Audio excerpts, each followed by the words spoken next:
April दानाव जोनोम मोननाय एपिबि राजखान्थि हान्जाया खम समनि गेजेरावनो गोबां ब्लक लेभेलखौ दाबाय थादों। आथिखालाव बे एपिबि राजखान्थि हान्जानि थासारिया माबायदि? साननैनि सिगाङाव 2 दान कमप्लिट जाबाय जोंनि अल्टारनेटिभ पार्टी अफ बड'लेण्ड हान्जाया। जों आसा खालामनायनिफ्राय गोबां साबसिन थासारियाव दङ होननानै बुंनो हायो। जों बे 2 दानावनो बिटिसिनि जेसेबां डिस्ट्रिक्ट दं गासैबो डिस्ट्रिक्टआव जोङो बेरायनाया जाजोबदों। दाफुंनायाबो फ्राय ब्लक खिनिया दानाय जाबाय। बेनिफ्राय डिस्ट्रिक्ट आरो मोनसे मोननै आद्रा दंबावो। आरो दा गोबां जायगायाव प्राइमारि कमिटिफोरबो दानाय जादों। स्ट्रं माने मोजां गोख्रों कमिटिफोर जों मोननो हादों। आरो जों आसा खालामो बे जुननि दानावनो गथै जोंनि जा दाफुंनाय स्ट्राक्चार बानायनाय बियो कमप्लिट जागोन होननानै। फैबाय थानाय बिटिसि बिसाखै गथनि थाखाय एपिबि राजखान्थि हान्जा हिसाबै बेसेबां थियारि?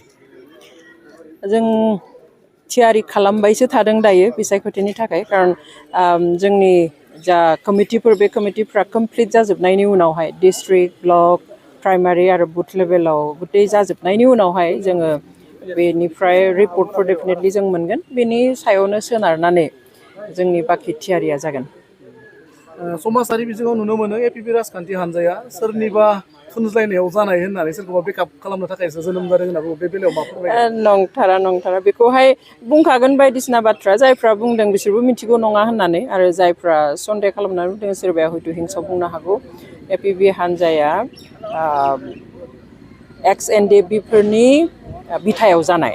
बेवहाय बियो आरो सोरबा गुबुन हान्जानि थुनज्लायनायाव जानायनि सोंलुआनो फैनो हाया।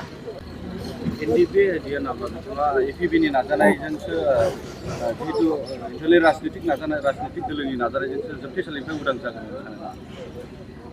कारण गासैबो खामानियाव राजखान्थिनि नारसिननाय नांगौ जायो। दानि मुगायाव मोनसे सिस्टेमजों गोरलैयै जिनिसफ्रा जाथावथावब्लाबो जाया।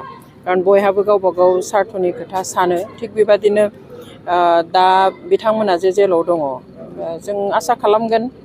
कारण जोंहा खुनु जोंनि गावनि पावारनि सार्थ गैया। बे बिटिसि हालामनि रैखाथि जायफ्रा जेलाव दङ बिसोरो उदां अख्राङाव फैनांगौ।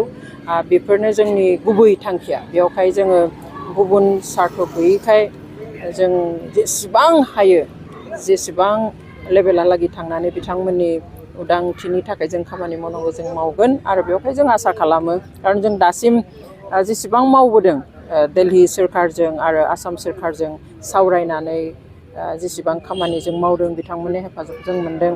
जों थाङै थुङै नुहैयो जे जोंनि गावनि सोरखाराबो बेयाव मदद होनांगौ। बेवहाय जों सानो जों बेखिनिखौ खालामनो हागोन। Thank you.